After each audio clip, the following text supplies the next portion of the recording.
And welcome. Today we're talking about marriage-centered family. Is your family marriage-centered or child-centered? What's the difference and why does it matter? So at Moms Mentoring, our mission statement is to encourage women to apply the Bible's wisdom to their everyday lives, helping them build strong marriages and Christian families. So I wanted to start with a story. When our oldest son, Carter, was born, a friend of mine had a baby shower for me. She was older, her children were raised, and she said, Linda, just make sure that you stay friends with Lloyd, and that way when your kids grow up and you sit across from each other at the breakfast table, you won't be strangers. I thought that was hilarious. I was like, that's not going to happen. We were young, in love, had this new baby, life was good. Fast forward 12 years, we were out for a walk, and Lloyd doesn't really say much until he's thought something through. So he quietly said, honey, he said, I think if you invested a quarter of the energy into our marriage as to what you put into your parenting, our marriage would be really humming. I was a little startled, to say the least, and then I was angry. I thought it was humming. So anyways, once I kind of swallowed back a little bit of the hurt and anger and asked him a bit more about it, he said, well, don't get me wrong. He said, I think you're a great mom. You really pay attention to the kids. You know their love language. You know what they need next emotionally, physically, mentally, spiritually. You're thinking about those things. But he said, sometimes I just feel second. And he had sort of a wistful tone to his voice that stuck with me. Well, I went home after that walk, and over the next days and weeks, as I prayed about it and thought about it, I realized I had some choices to make. I could tell that he really did feel second. And inadvertently, without meaning to, our kids had become the center of my world, and my marriage had slid off to the side. And so I had to figure out some ways to kind of make sure that I refocused having that marriage at the center of our family and the kids as welcome additions around, and make sure that Lloyd was the trophy of my attention, not the children. The children were welcome additions. My husband was the trophy. And so I had kind of gotten that backwards. And Lloyd was a helper, and I appreciated him, but the children were what garnered the bulk of my attention. And I think some of that happened innocently enough. My husband was working hard on his career, trying to honor God in the way he worked hard and was diligent. Did I want to be a schleppy mom sitting around just not paying attention, eating bonbons? No, of course not. So I was taking it seriously. But in doing that, without even realizing it, Lloyd was feeling very second place. The number one time when people get divorced is when the last child goes off to college. And it's funny, nobody ever sits down with their kids and says, honey, this just isn't working out for me. You ever heard of anybody divorcing their kids? But it's a very real thing. So I think it's worth talking about today. So here's some questions that I think can be helpful. And you guys are welcome to stop the video at different parts along the way and go through your discussion questions, or just listen to the whole thing and then discuss it afterwards, whatever works well for you. But here's 6 things that come to mind for me. Do I really know my husband? Do I know his love language, his personality, his preferences? Have I studied him? The Bible says, wives, understand and support your husband in ways that honor the master. Do I really understand my husband? That's some good work in the early years of building marriage. When Lloyd was first a dad and our kids were little, and along came number 2 and number 3, and I realized that he was a person who had a preference for neatness. He's just a very neat person. He gets undressed at night, he puts everything away, some guys aren't like that, I know that. He is. But along with that neatness, so I never had to pick up his socks, came the desire for him when he came home to come home to a house that felt peaceful and calm and not just chaos and stuff everywhere and confusion. Well, you've got 3 little kids and it's time to make dinner, and so often there's some chaos and confusion, right? But as he kind of articulated how meaningful that was to him, I realized I had a choice to make. I could be resentful and I could say, God, on top of the kids and dinner and all these things, now I've got to pick the house up and have it all spit spot for when my husband comes home. Or I could say, you know what, he has a preference for neatness, and as a treat for him after our day's work, I can structure our days and get the kids to help such that we do this for Daddy for a treat for him. Did we do it all the time or do it perfectly? No. But it changed our focus and we realized, okay, when we present Dad after work with a neat enough home where things are kind of peaceful and not too crazy, he brings his best to us. It was a win-win situation. And so I decided I could do that as a gift to Lloyd instead of doing it out of duty and building resentment doing it. So just questions like, you know what, kids, let's do such and such today because that would be fun for Daddy. Let's make this dish for dinner because that's one of Dad's favorites. So just keeping your husband at the center of things, a little intentionality, a little noticing goes a long ways.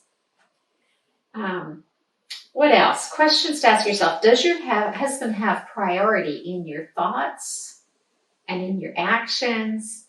Do you invest energy into his birthday and make it special or only into the kids' birthdays? Do you feel like, and this happens to everybody, so these are not questions to make you feel guilty or bad about yourself, because in this season, there are some times when you are two ships passing in the night, right?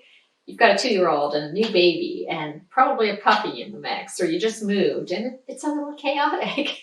But just think about all your conversations with your husband. Are they always tactical? Are you always having conversations that are two ships passing in the night about who's picking up what kids and doing what and grabbing groceries? Or are there times when you talk and there's connection? That's important to make sure that that connection happens. Do any of those things show up on your calendar? If you are being a marriage-centered family, the marriage is at the center of your family, and it's never on your calendar. Okay, well, there's a simple one. And so could girlfriends help with that? Could you maybe do a barter with, I'll watch your kids, you watch my kids, that way we can each have a date night. And I know there's tons of ideas. You just have to Google or talk to your girlfriends and you can figure out some of that stuff. You have agency.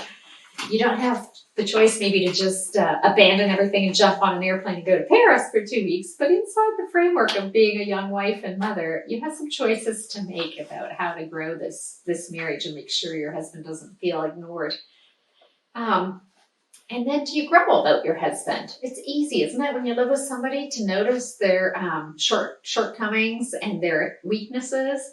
And maybe you mention it to your mom or you mention it to a girlfriend or your life group hears a story that doesn't really highlight one of the more amazing strengths of your husband, but rather a weakness. So just watch out for those sorts of things. And another one is comparison. When I know when I was first married to Lloyd, I compared him to my dad. And my dad's a great guy, but so is Lloyd. And guess what? They're different. It took me a few years to realize that differences were good and diversity was great. And just because my husband was not a person who loved having a workshop did not mean that he was a bad guy, just different. What else? Does your husband know that you're praying for him? That can go a long ways. Do you ever offer to pray about something that he's concerned about and just together ask God for his help and provision in that area? So, an interesting thing is to just make a list of, maybe you title it at the top, marriage-centered family, child-centered family. Write down the ways that you think your family is maybe marriage-centered and what are the areas where you think it's maybe more child-centered. And then just see if there's a way to shift that a little bit. I know when our kids were younger, we just came up with family values, 5 of them, wrote them down, stuck them on the fridge, and there they sat for 15 years. We updated them once or twice. But for the most part, they just kind of stayed the same because it was what we really cared about. And one of them, for example, was together memories. We were going to be a family that made together memories. So that served us well when the children were young. But then even when they got older, it became even more useful. We opted to have them play on sports teams, one team per kid at any given point in time. Because we wanted to be a family that went to their sports events and went together to their sports events, not one mom in one state and another dad with a travel team in another state. Just for us, that wasn't how we wanted to do or who we wanted to be. For someone else, it could be the perfect thing. So you get to figure out what kind of family do we want to be, what works for us and who God has uniquely wired us to be, what works for you, what works for your spouse. And it gives you tracks to run on. So I really encourage you writing down a couple of family values, what really matters to you, and stick them on the fridge. And I think you'll find that you'll get 80% of the value out of 20% of the work of doing that, because it's without a framework, it's really hard to know as a family. In a culture like ours where there's 65,000 wonderful things you could be about and go do on any given weekend, it gives you tracks to run on and helps you decide your yeses and your nos. And of course they change over the years, but it's a valuable thing for sure. Let's see, Disney World versus counseling. Okay, so quick story. A lot of moms I talk to, they want to be able to take their kids to Disney World at some point in time. And that is a great thing. That's fun. And I sometimes talk to them, and when we're talking about a marriage-centered family, I say, okay, how's your marriage? 1 to 10. Are there cracks in the foundation? Are there things that are small now, just a bit of eye rolling, a bit of slam doors, any marriage can handle a bit of strain. But let's play this out 5 years out, 10 years out, 15 years out. And where do those sorts of things go if you don't address them? Do they grow? Do they just stay the same? Do they vaporize? Well, we all know that sometimes problems get worse. And so what would it look like to take the money you would have spent on Disney and spend it on marriage counseling instead? And then 20 years from now, let's just play it out and say, okay, guess what? You learned some great ways to communicate and to heal from background baggage and to grow and learn together and to prioritize your marriage. And 20 years from now, you love each other, and you are intending to stay together for the rest of your life, and you're together now, and your kids all come home for the weekend. Which is the bigger gift? The bit of time you spent at Disney World back in the day, or the strong foundational marriage that you gave those guys that lasts a lifetime?